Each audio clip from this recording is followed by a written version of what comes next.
J'ai le plaisir de souhaiter la bienvenue au Premier ministre par intérim de la République du Mali, son Excellence Abdoulaye Maïga. Je l'invite à s'exprimer devant l'Assemblée.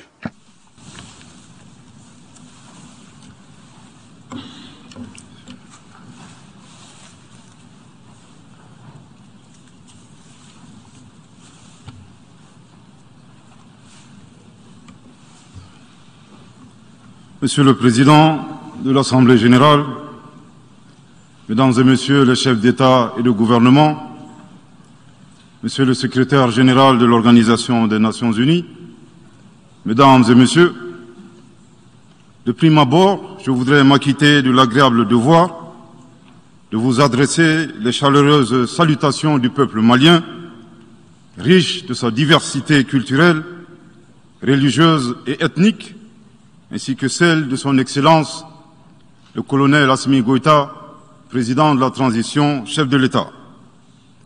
Monsieur le Président, votre brillante élection à la présidence de cette 77e session de l'Assemblée générale et la fin des travaux de la 76e session de l'Assemblée générale, brillamment conduit par votre prédécesseur, son Excellence Monsieur Abdullah Shahid, de la République des Maldives, m'offre l'heureuse occasion d'adresser à vos excellences les chaleureuses félicitations de tout le Mali.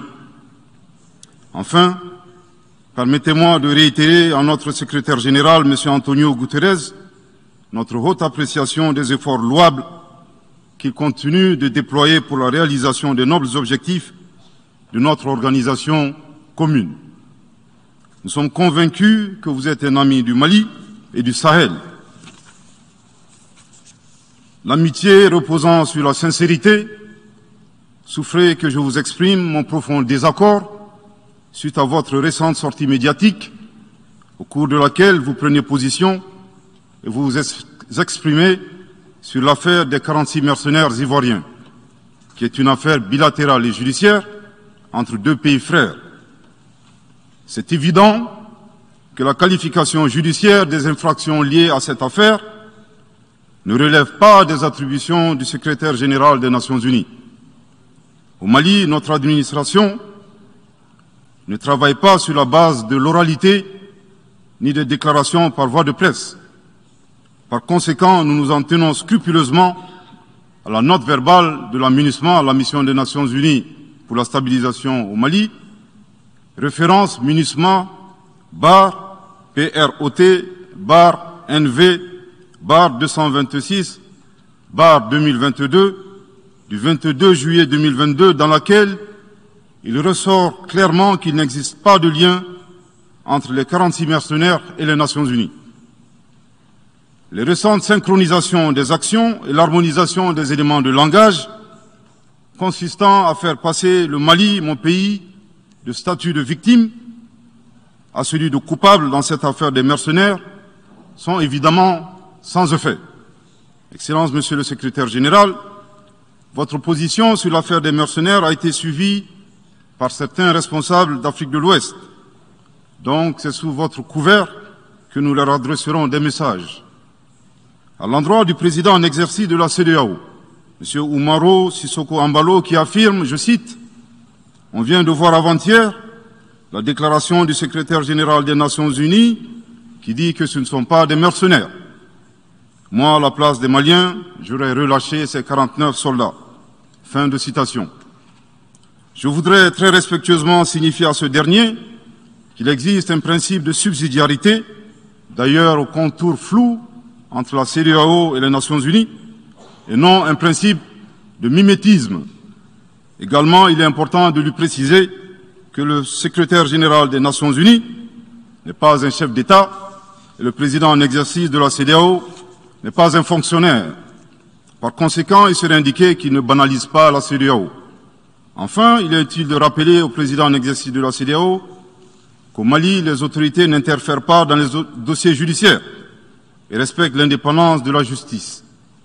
Donc, nous n'avons pas vocation à interpeller ou relâcher. Ceci relève de la fonction judiciaire. Aussi, M. Umaro Sissoko Embalo doit être conscient du fait qu'il est le dépositaire d'un lourd héritage et de plusieurs sacrifices qui ont fait la renommée de cette organisation. La dynamique ayant fait la grandeur de la CEDEAO ne doit pas être brisée. Par ailleurs, nous avons pris acte de la menace de sanctions proférées contre le Mali, et loin d'être impressionnés par des sanctions, je voudrais signaler au président en exercice de la CEDEAO qu'à la fin de son mandat, les peuples ouest-africains le jugeront sur les efforts qu'il a fournis pour améliorer les conditions de vie des populations et non des shows médiatiques servant des agendas étrangers. À l'endroit de M. Bazoum, il remarquera que le gouvernement de la transition n'a pour le moment jamais réagi à ces propos injurieux pour deux raisons cumulatives. La première raison tient au respect de l'héritage laissé par nos ancêtres, qui consiste à ne pas répondre aux injures par des injures. La seconde relève de l'identité de M. Bazoum, l'étranger qui se réclame du Niger. Nous savons que le peuple nigérien, frère du Mali, se distingue par des valeurs sociétales, culturelles et religieuses très riches. M. Bazoum n'est pas un Nigérien, son comportement nous le reconforte totalement dans notre constat. Excellence, Monsieur le Secrétaire général, le Mali tirera toutes les conséquences de droit de vos agissements. Devant Dieu et en leur âme et conscience, nous demandons à ceux qui refutent notre version d'indiquer s'ils accepteront que les militaires ayant dissimulé leurs identités en mettant sur leur passeport qu'ils sont peintres, maçons, etc., avec des armes débarquent dans leur aéroport sans que le pays de destination n'ait été au préalable informé et dans le dessein funeste de déstabiliser ce pays. S'ils ne l'acceptent pas en tant qu'État, si cela n'est pas possible à Lisbonne ou ailleurs, le Mali non plus ne l'acceptera pas en tant qu'État et ce ne sera pas non plus possible à Bamako ou dans une autre localité malienne. Monsieur le Président, une nouvelle ère des solutions porteuses de changement pour relever des défis interdépendants. Thème de cette 77e session de l'Assemblée générale, suscitera l'espoir de meilleurs jours pour le Mali, à la condition que le bilan sans complaisance de l'ancienne ère soit établi, que les enseignements soient tirés et que les recommandations objectives soient formulées. Une fois cet état franchi, je ne doute pas qu'à travers notre action collective, nous réussirons à pacifier les multiples foyers de tension dans le monde, mais aussi à promouvoir un développement harmonieux et lutter efficacement contre les pandémies, la dégradation de l'environnement et le réchauffement climatique, les inégalités, les politiques de domination et de prédation des ressources. Depuis le mois d'août 2020, le Mali, mon pays, se trouve dans un processus de transition qui prendra fin le 26 mars 2024 par le transfert de pouvoir aux autorités élues.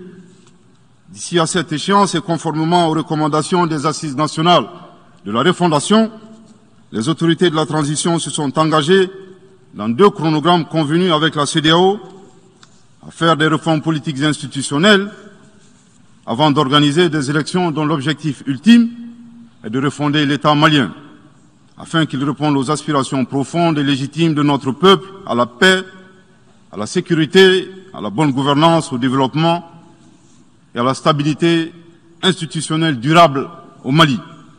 Dans cette perspective, je suis heureux de souligner que certaines avancées majeures ont déjà été réalisées, notamment la promulgation de la loi électorale, qui comprend entre autres la création de l'autorité indépendante de gestion des élections, dont l'installation est à un stade avancé, ainsi que la mise en place d'une commission composée d'éminentes personnalités de toutes les composantes de la société malienne, chargée de la rédaction de la nouvelle Constitution. Monsieur le Président, sur un autre plan, peu de gens savent que le Mali est le seul pays au monde dans lequel se superposent et se déroulent simultanément 4 types d'insécurité: le terrorisme, les conflits communautaires manipulés par les terroristes et leurs sponsors étatiques étrangers, la criminalité transnationale organisée et les actions violentes d'individus isolés.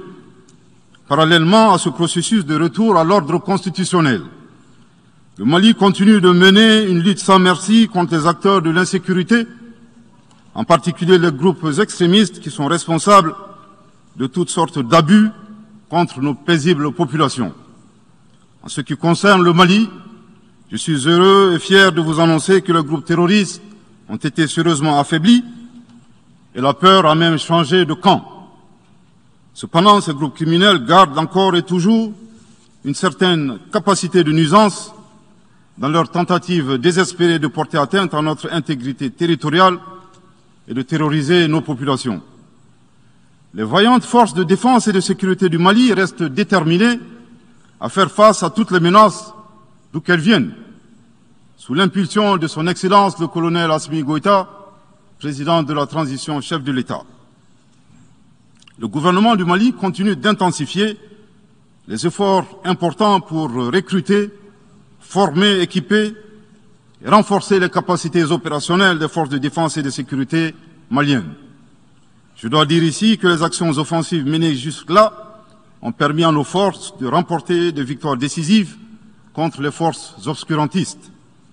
Elles ont également permis à l'État de reprendre pied et de réaffirmer son autorité sur une grande partie du territoire national, ainsi que de favoriser le retour de plusieurs milliers de nos compatriotes dans leur localité d'origine. Cependant, nous savons que la solution uniquement militaire ou sécuritaire a ses limites. C'est la raison pour laquelle, en appui à l'action militaire, le gouvernement du Mali s'est doté d'une stratégie globale et intégrée, comprenant des mesures politiques, sociales, de développement, y compris la fourniture des services sociaux de base à nos populations, durement affectées par la crise multiforme que nous traversons depuis janvier 2012, avec comme objectif la restauration de l'autorité de l'État sur l'ensemble du territoire national. Dans cette dynamique, le gouvernement du Mali a approuvé le 24 août dernier la stratégie nationale de stabilisation des régions du centre et son plan d'action 2022-2024. Cette stratégie traduit la volonté des autorités de la transition d'avoir une approche holistique de la stabilisation des régions du centre. Elle vise à faire du centre une zone stable et prospère où les communautés sont réconciliées et vivent en harmonie avec leurs voisins. Parallèlement, la mise en œuvre diligente et intelligente de l'accord pour la paix et la réconciliation au Mali, issu du processus d'Alger, demeure une priorité stratégique des autorités de la transition. En tant qu'instrument pacifique de résolution durable de crise que traverse le Mali dans sa partie nord. Je dois dire que je suis particulièrement heureux des conclusions de la deuxième réunion de niveau décisionnel des parties à l'accord, tenue à Bamako du 1er au 5 août 2022.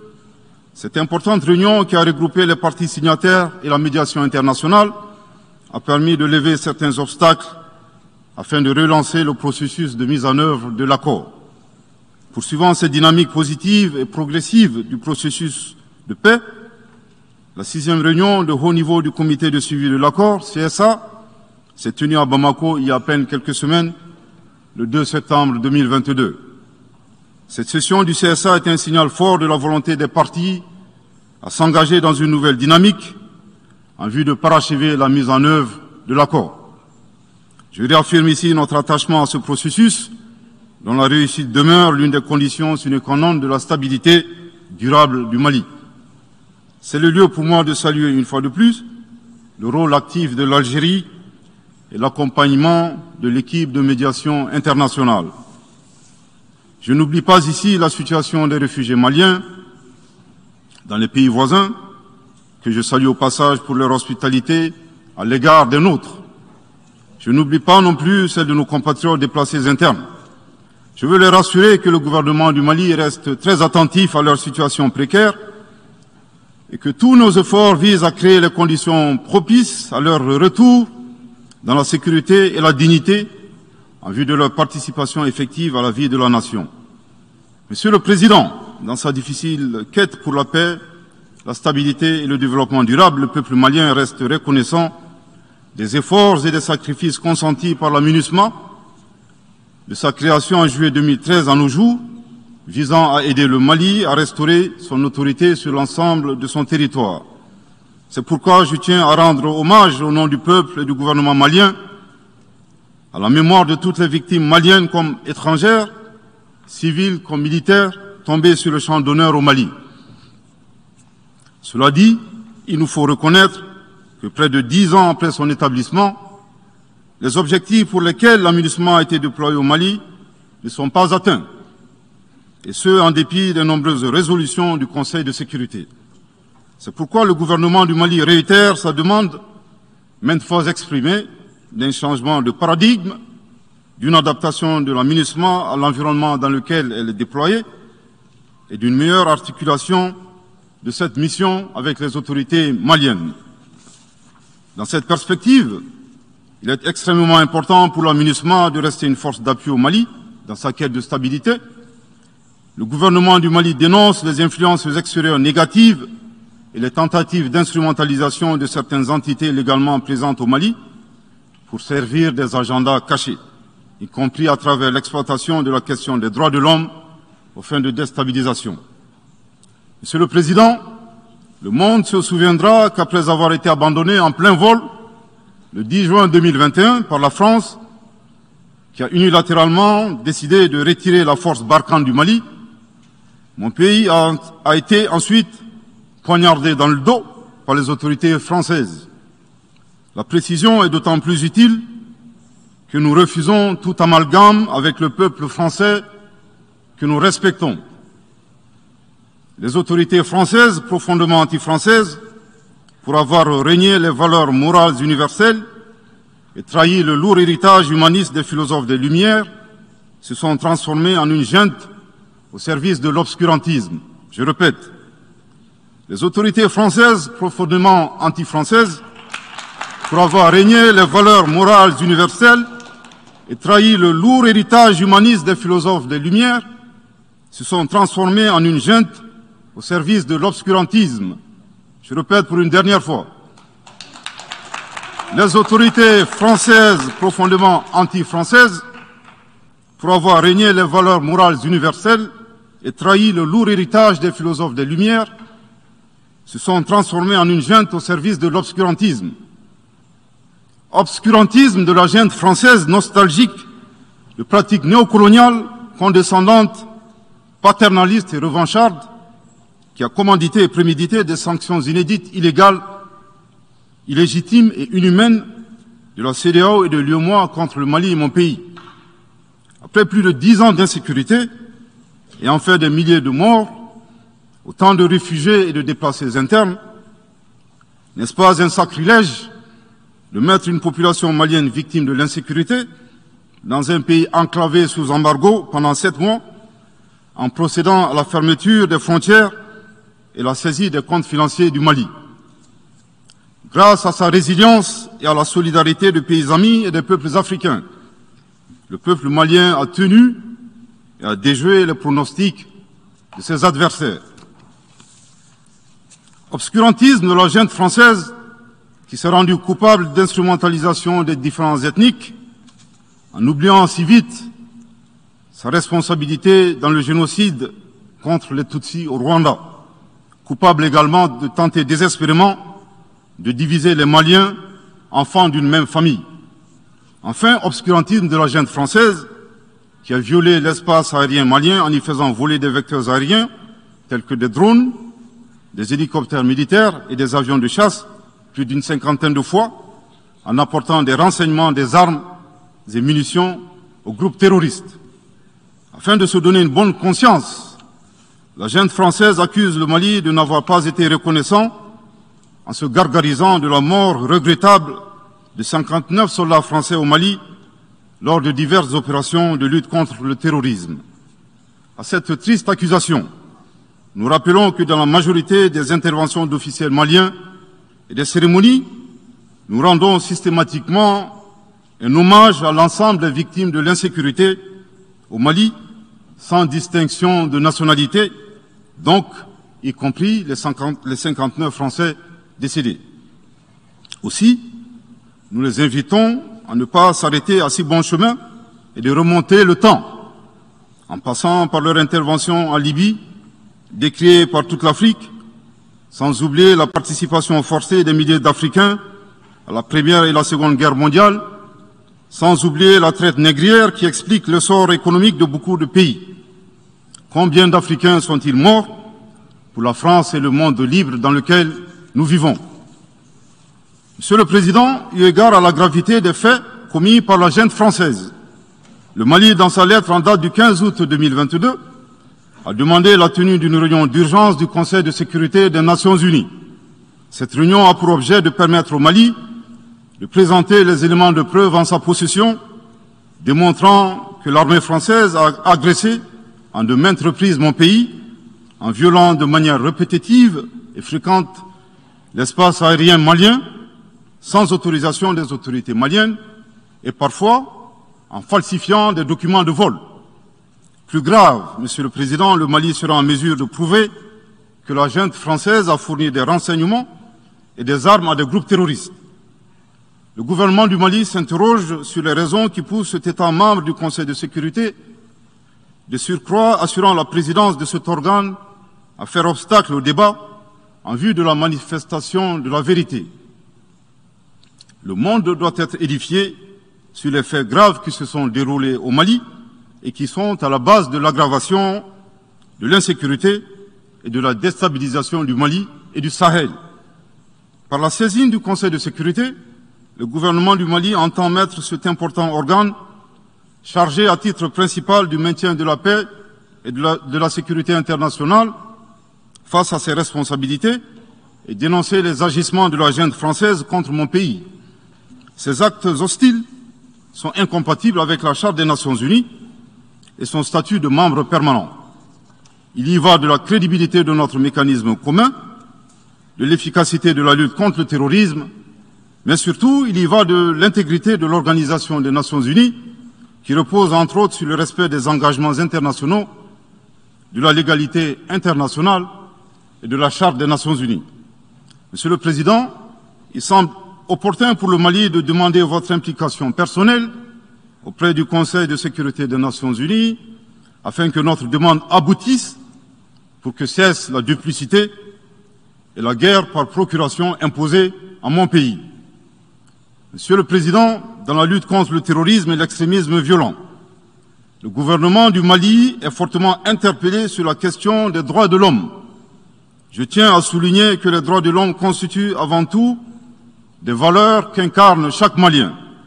Aussi, le gouvernement du Mali reste déterminé à les respecter et à les faire respecter, conformément à sa politique de tolérance zéro contre l'impunité.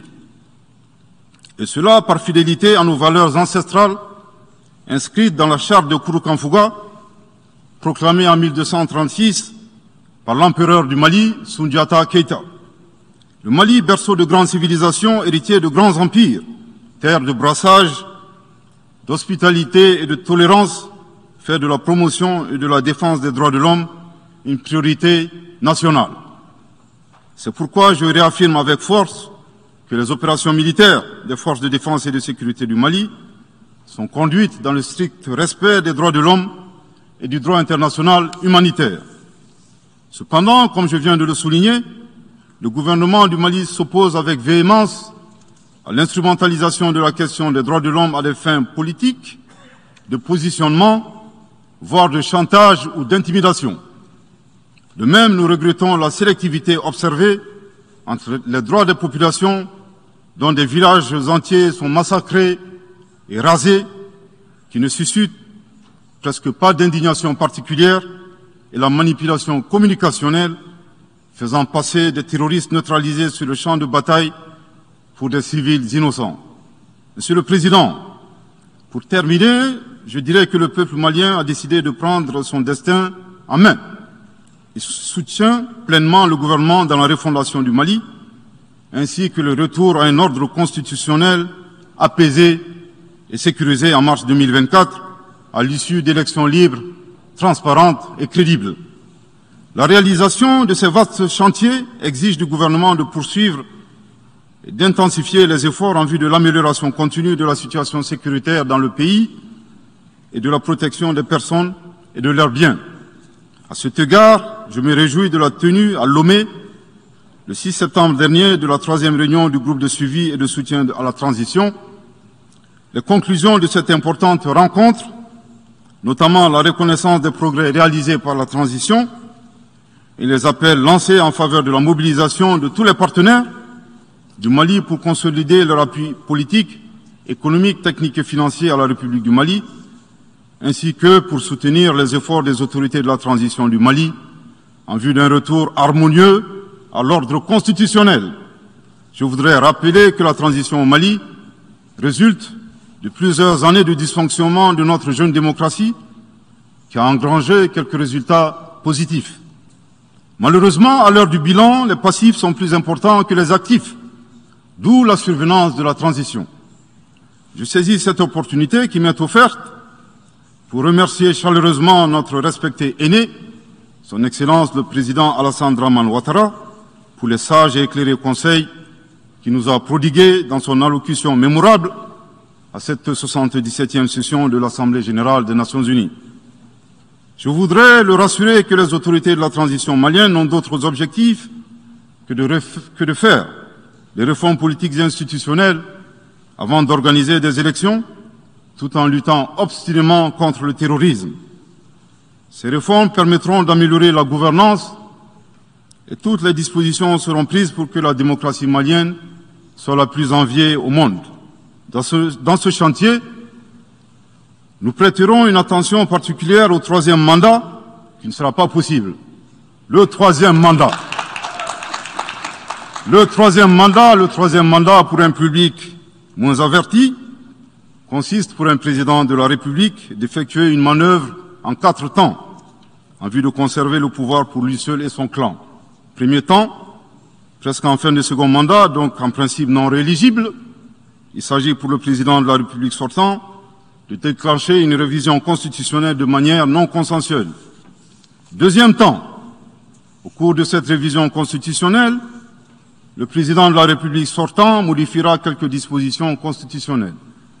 Troisième temps, une fois la nouvelle constitution adoptée, sur fond de crise politique naturellement, le président sortant devient candidat en violation de la limitation du nombre de mandats à 2. Sa candidature est alors justifiée par l'adoption de la nouvelle constitution et le prétexte est tout trouvé. La limitation du nombre de mandats à 2 concernait l'ancienne constitution. Par conséquent, il est candidat au regard de la nouvelle constitution adoptée. Quatrième temps, une farce électorale est organisée.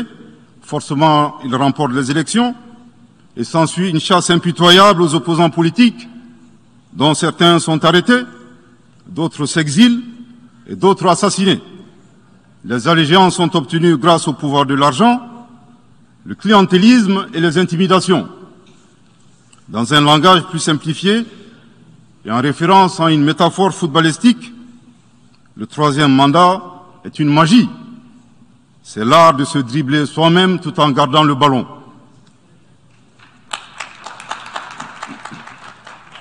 Excellence, Monsieur le Président Ouattara, vos conseils nous rappellent la triste histoire du chameau qui se moque de la bosse du dromadaire. Malgré les efforts tangibles de la transition malienne, dans la mise en œuvre des chronogrammes des réformes politiques et institutionnelles et celui des élections, salués par la communauté internationale, Madame la ministre des Affaires étrangères de la junte française, à qui le Mali n'a pourtant rien demandé, a estimé qu'il n'y avait pas eu de progrès, oubliant que nul ne peut aimer le Mali plus que les Maliens eux-mêmes. Sa position singulière et son adversité ne nous surprennent guère. Victor Hugo, dans Claude Gueux, a classé le genre humain en 2 catégories, en indiquant, je cite, qu'il y a des hommes qui sont fers et des hommes qui sont aimants. Fin de citation. Madame le ministre, dont il s'agit malheureusement, n'est ni fer, ni aimant, elle est hideusement sui generis. Devant l'incertitude et les situations étrangères, le peuple malien adopte une attitude prudente. C'est ce que l'écrivain et le sage Amadou Hampâté-Bâ met en relief en conseillant dans l'étrange destin de Wangrin que, je cite, « Si observer est une qualité, savoir se taire préserve de la calamité ». Fin de citation. Madame le ministre de la junte française, le Mali vous conseille de vous contenter d'observer sa situation. C'est l'occasion pour moi de saluer les relations de coopération exemplaires et fructueuses entre le Mali et la Russie, tout en réaffirmant que le Mali reste ouvert à tous les partenaires qui souhaite l'aider à relever les défis multiples qui l'assaillent dans le respect strict de sa souveraineté, de son unité et de la dignité du peuple malien. Le Mali rappelle que conformément à la vision du colonel Assimi Goïta, président de la transition chef de l'État, 3 principes guident l'action publique nationale. Premier principe, le respect de la souveraineté du Mali. Deuxième principe, le respect des choix stratégiques et de partenaires opérés par le Mali. Troisième principe, la prise en compte des intérêts vitaux du peuple malien dans les décisions prises. En application de ces principes, le Mali reste disposé à poursuivre et à renforcer ses relations de bon voisinage avec l'ensemble des pays qui l'entourent. De même, le Mali, fidèle à son engagement panafricain, continuera à œuvrer au sein des organisations sous-régionales et régionales pour la réalisation de l'intégration africaine. Également, l'atteinte des objectifs de la transition requiert l'accompagnement de l'ensemble des partenaires du Mali, y compris les Nations Unies. J'en appelle donc aux amis du Mali à rester mobilisés aux côtés du gouvernement en vue de l'aider à relever ensemble ces défis importants. Pour la grande majorité des États du monde, convaincus par le respect mutuel et le partenariat gagnant-gagnant, je leur garantis que les portes du Mali leur sont grandement ouvertes et les Maliens les accueilleront les bras ouverts. Pour la minorité qui serait tentée de ne pas respecter ces principes, nous leur promettons qu'ils feront face à des millions de Assimi Goïta soucieux de défendre leur honneur, leur dignité et leurs intérêts vitaux. Je terminerai en donnant 2 conseils aux nostalgiques de la domination.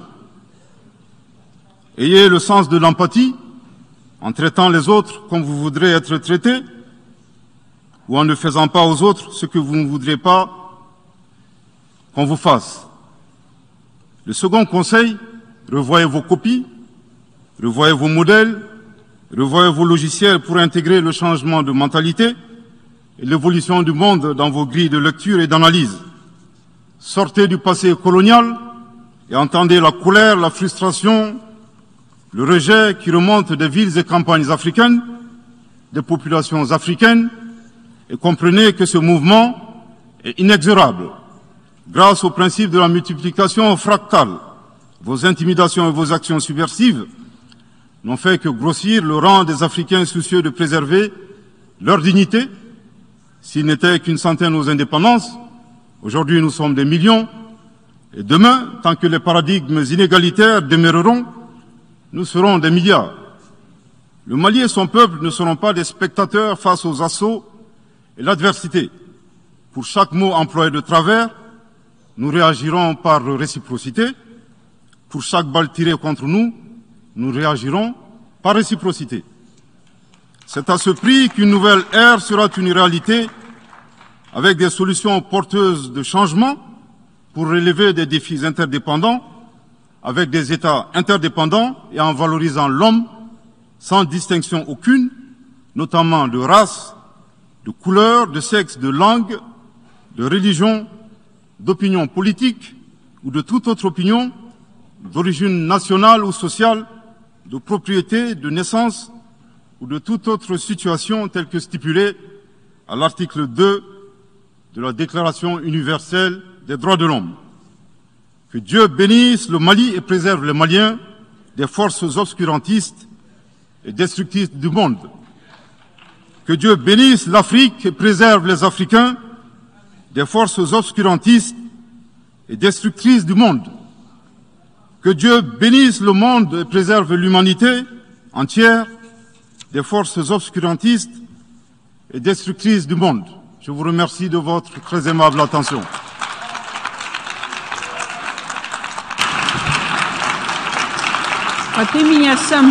Au nom de l'Assemblée générale, permettez-moi de remercier le Premier ministre par intérim de l'Excellence du Mali pour la déclaration qu'il vient de faire. Je prie le protocole d'escorter son Excellence